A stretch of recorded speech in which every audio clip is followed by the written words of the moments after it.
40 universities, 80 residence halls. Campus security cleared every visitor. Student IDs required for building access. Safety protocols maintained rigorously. Parents trusted the dormitories. Students felt secure. But package volume in specific buildings ran 600% above comparable locations, and none of it arrived during holiday season. The mailrooms were moving something, and it wasn't textbooks or care packages from home. Campus mail systems were being used to transport drugs through student housing, and the people coordinating it had keys to every floor. The pattern emerged from routine campus operations analysis. September 2023, University of Arizona. Facilities management reviewed mailroom usage across residence halls. Standard efficiency assessment, determining staffing needs, identifying high traffic periods, budget planning for next fiscal year. Sarah Martinez, operations analyst, compiled the data. Most residence halls showed predictable patterns. High volume during move-in, moderate throughout semester, spike during holidays, final surge during move-out. The numbers made sense. Students received packages when they needed things. Beginning of term, gifts from family, end of semester shipping. But Highland Hall showed different pattern.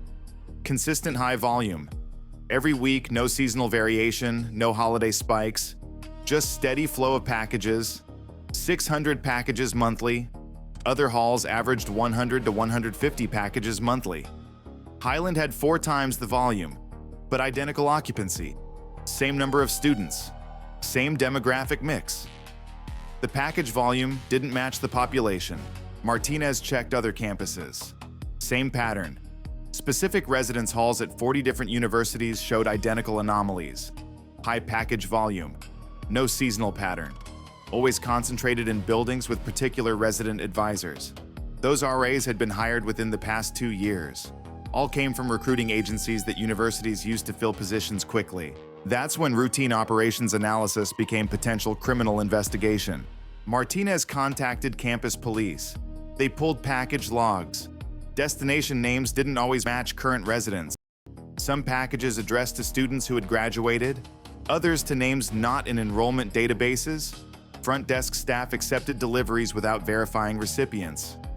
Standard practice. Students often received packages for roommates or friends. Nobody questioned it. Mail rooms were busy.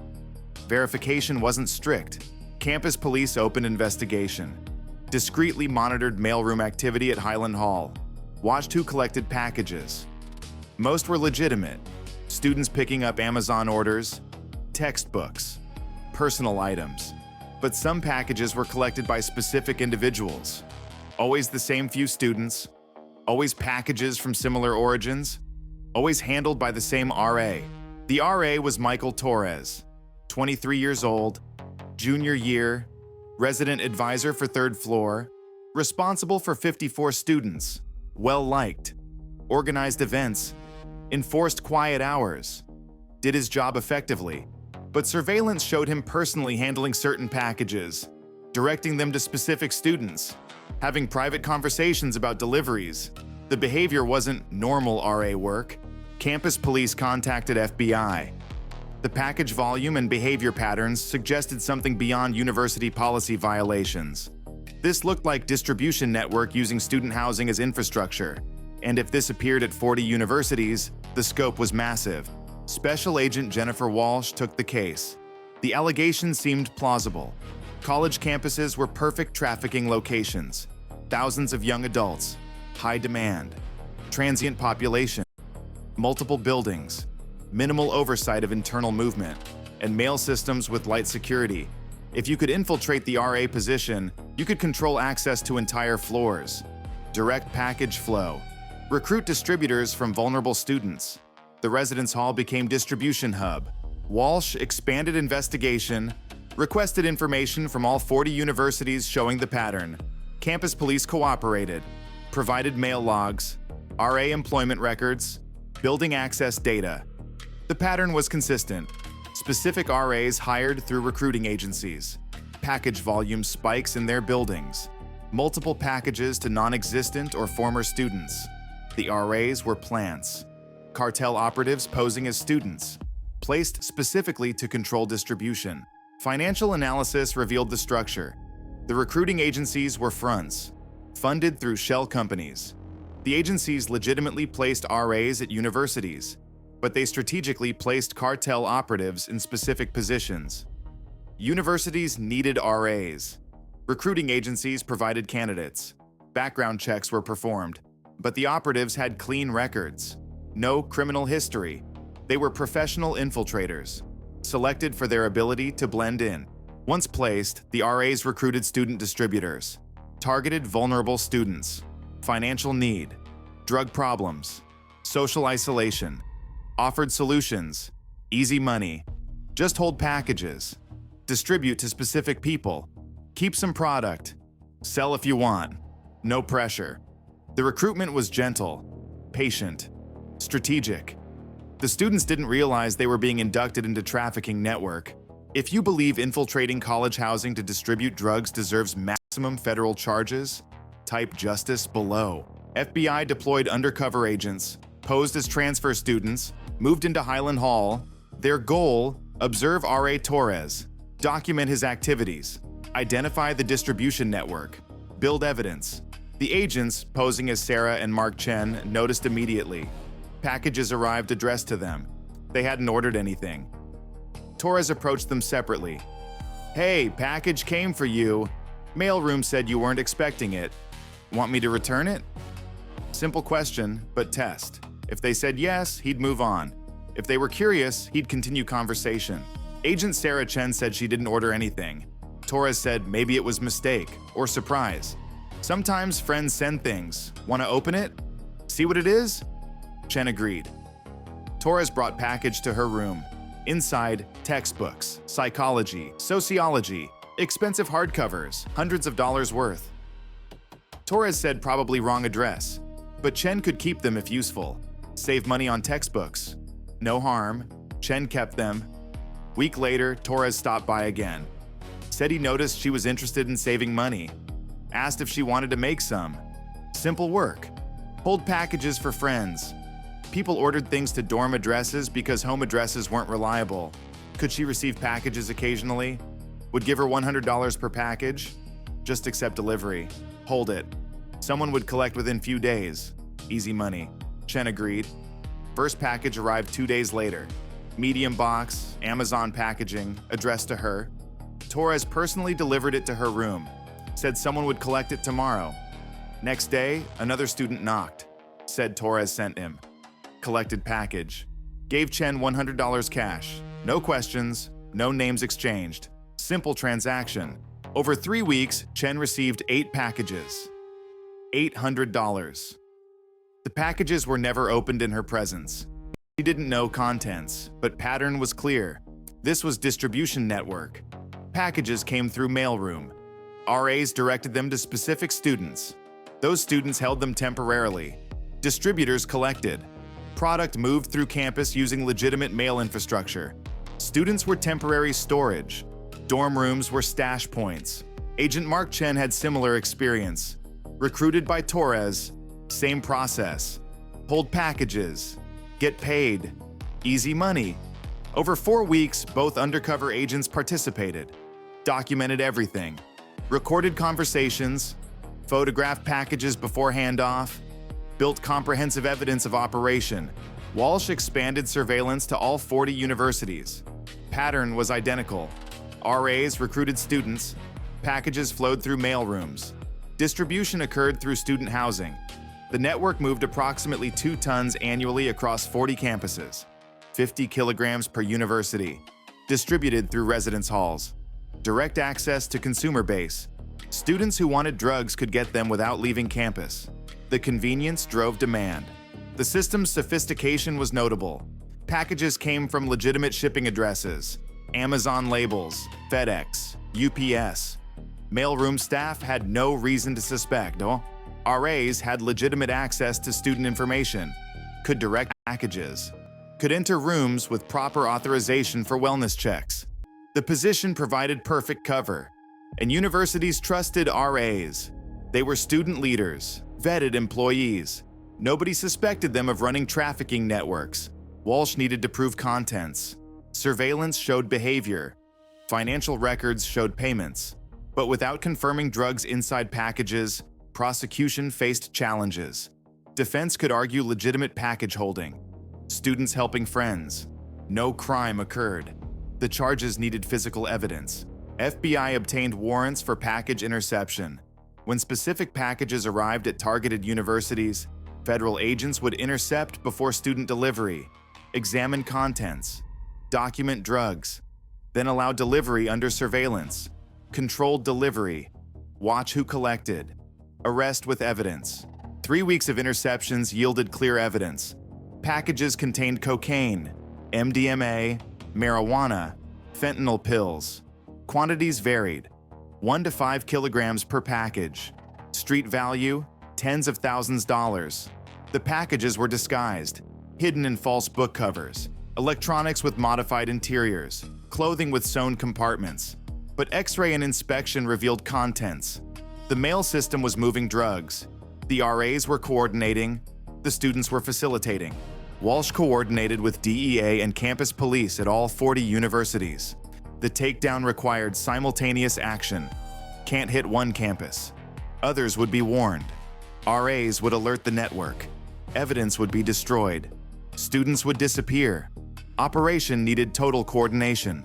Planning took 3 months. Identifying every RA involved. Tracking current package flows. Timing had to be perfect. Strike during active distribution period. When packages were in student rooms. When evidence was present.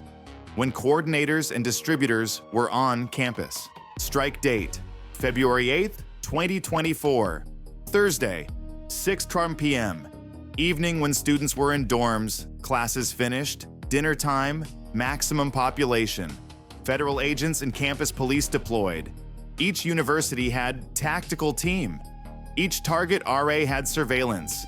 Each package-holding student was identified. At 6:00 p.m., raids began. Across 40 campuses, federal agents entered residence halls. Campus police secured buildings. RAs were detained in their offices. Students holding packages were contacted. Search warrants executed for specific dorm rooms. Coordinated across thousands of miles. Multiple time zones. Every target hit within 90-minute window. Searches revealed extensive evidence. Drugs in dorm rooms. Packages awaiting collection. Distribution logs in RA offices. Communication devices with encrypted messages. Financial records showing payments to students. The operation was documented, professional, but the evidence was overwhelming. Arrests totaled 234, 80 RAs, 154 students. The students ranged from willing participants to unwitting accessories. Some knew they held drugs. Others believed they were helping friends with legitimate packages. The distinctions mattered for prosecution. Intent determined charges. Michael Torres was arrested at Highland Hall. Found with distribution records, 3 kilograms of cocaine in his RA office, encrypted phone with network communications. During interrogation, he explained his recruitment. Cartel representative approached him 2 years prior, offered position as RA. They would help him get hired, pay him $3,000 monthly plus university salary. All he had to do was manage package flow, recruit students, coordinate distribution, simple work, good money, he needed income, student loans were crushing. The offer solved his problems. Torres knew it was drug trafficking, wasn't naive, but rationalized it. He wasn't forcing students to use drugs, just providing access. Students who wanted drugs would get them anyway. At least this way was safer, controlled quality, no street dealers. The rationalization allowed him to participate until arrest revealed consequences, federal charges, conspiracy to distribute, using university facilities for trafficking. He faced 30 years minimum. Federal prosecutors filed charges. RAs who organized operations faced 25 to 40 years, using positions of trust, corrupting educational institutions, endangering students. The sentences reflected societal betrayal. Students who knowingly participated faced 10 to 20 years. Those who were genuinely unaware received lighter charges, probation or minimal sentences after cooperation. Universities were devastated. Their residence halls had been infiltrated, their students endangered. Their mail systems exploited. Trust was broken. Parents demanded answers. How did background checks fail? How did 80 cartel operatives get hired as RAs? What were the security failures? Investigation revealed systemic issues. Universities relied on recruiting agencies to fill RA positions quickly. Background checks were performed. But sophisticated operatives had clean records, no flags, no warnings. The agencies seemed legitimate, provided good candidates. Universities had no reason to doubt. That trust was exploited. Reforms followed. Enhanced background checks for RAs. Direct hiring only. No recruiting agencies. Mailroom security improvements. Package verification protocols. Surveillance systems in mail areas. Random inspections. The regulations that failed were rebuilt, but implementation would take years, and criminals would adapt. New methods, new positions, new infiltration points. Asset forfeiture totaled $50 million. Vehicles, cash, property, the recruiting agency's assets, everything connected to the operation. Many students lost their possessions, were evidence, were seized. Financial aid was jeopardized. Criminal records threatened academic careers. The consequences extended far beyond prison time. The human cost was measured in disrupted lives. 234 arrests. Many were young people, late teens, early 20s, made terrible decisions. Some were victims of manipulation. Others were willing participants. All faced federal charges, years in prison, criminal records, destroyed academic futures. The mistakes were permanent.